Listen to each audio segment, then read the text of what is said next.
I quit video games. Drink your water, bro. I make it sound like a drug. Maybe it is a drug.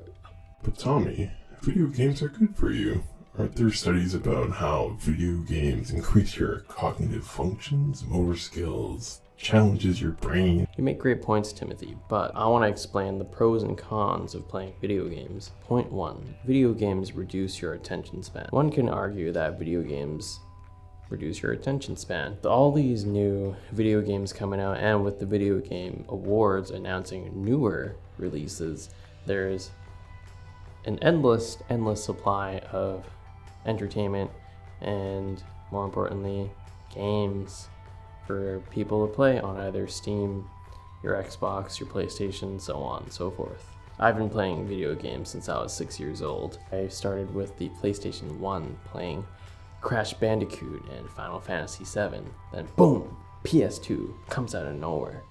And then I'm just gaming. I'm freaking gaming at it in my room, in my parents' living room. I'm playing Dragon Quest Pro Slater, Need for Speed Underground 2, Burnout Paradise, True Crime Streets of LA, Shinobi, then PlayStation 3. Tommy, what's the point of pointing out the good old days? We're here to explain why you quit video games. Video games are great for you because when you're drowned in work and responsibilities, sometimes it's great to just sit down and play some video games. It's a form of entertainment for those long days at work. Okay, but how long are you going to do that? Is this something sustainable? What about your hobbies? Video game is a hobby. Speaking of attention span, I'm off track. Whatever kind of video game you are playing, it's most likely asking for your full attention.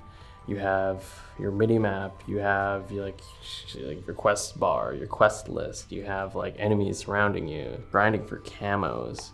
I know this because I grind for a certain camo, which took some time, but we use the virtual world to escape the real world. At least for myself, I used the virtual world to escape the responsibilities of being an adult, growing up, the inevitable fact of growing up as an adult. All I wanted to do was sleep, wake up, eat, play some video games with friends, take a break, eat again, play some more video games with friends, and then go to bed, and then rinse and repeat. I made the decision to quit video games back in November 2022, which brings me to my second point.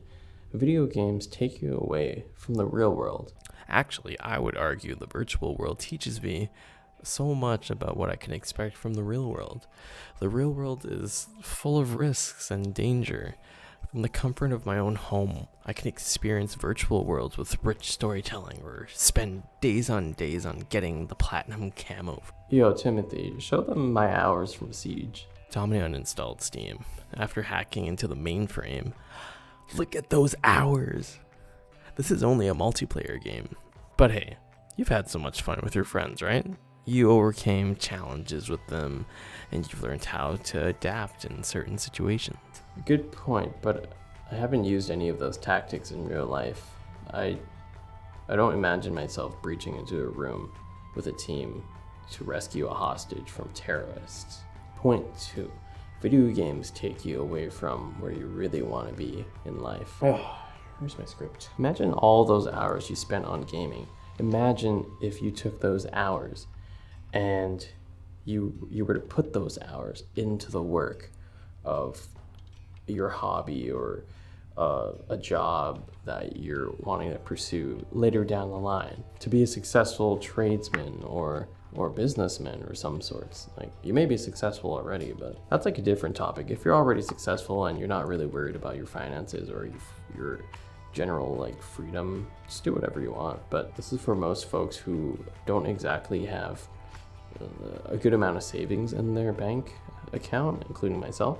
I remember countless nights of staying up real late with my friends, especially on GTA Online. We would spend a lot of time doing heists, and sometimes one person messes up if it's a stealth mission, and then that takes like maybe another half an hour, and then that compounds to like additional time to doing extra missions and stuff because you don't have enough money for a certain item. Okay, but what about gaming for 1 hour every day? That's better than gaming 6 hours a day, right? Right, but that's still 1 hour that you could have used for something else.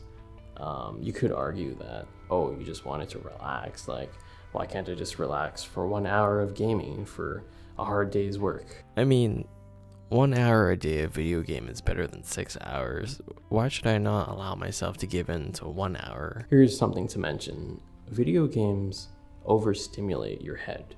Eventually, your brain gets used to that high level of stimulation. Then you search for a game with more stimulation to keep hitting, or to keep breaking those limits in your head. This can be a vicious cycle and could leave you drained and craving more. Point 3, video games make you antisocial. I would say I was quite social growing up, especially during high school. I would be able to bounce from one group to the other with no issue, no resistance really. If anything, it felt natural. But I've made so many friends online, hundreds of friends. I can connect with any of them anytime. We have good talks about games, life, girls. Out of all your online friends, who can you count on for real in real life? If you stopped playing video games with them, would you still be friends? Would you talk at all? Is there any deep bond between you and your friend? Are you keeping this group of friends around because you don't want to be alone and they're your only group of friends? So you're saying not to leave my friend group, but to focus more on what I really want to do in life? In a way, yes, but no. If you're in a toxic relationship or in a toxic group chat, you should strongly consider leaving. That's not good for your mental space. It's not good for your head. It's not good for your head.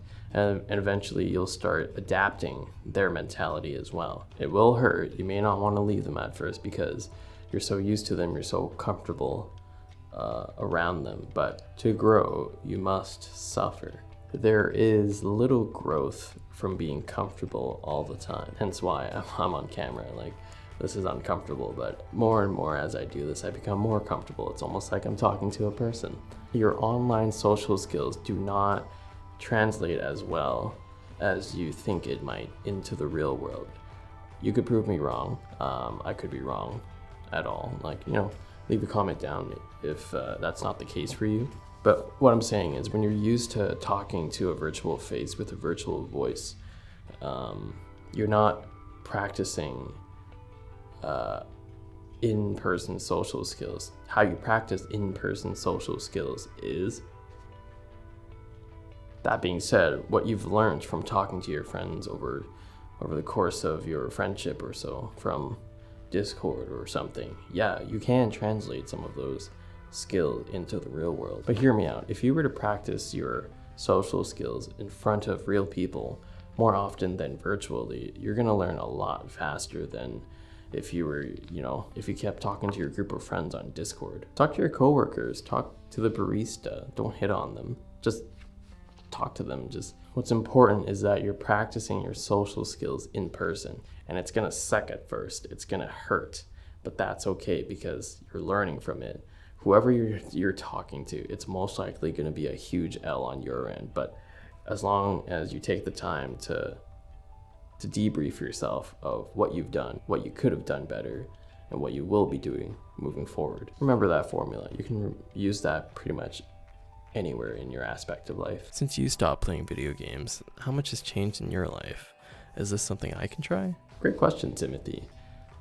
Since I stopped playing video games, my quality of life has gone up exponentially. I spend more time on my work, like this YouTube channel, on my body, the general health, mental health, more journaling, meditating. I'm not as consistent as I am right now, but it's definitely a lot better than it was 6 months ago. You can do the same thing with video games. You can go cold turkey, or you can try 1 hour a day, but what's important is the progress that you're making, because the progress that you're making maybe tonight, maybe tomorrow, maybe in the next week or so, is going to be more progress than the amount you've made in the past 3 months or so. That being said, don't slow down the momentum.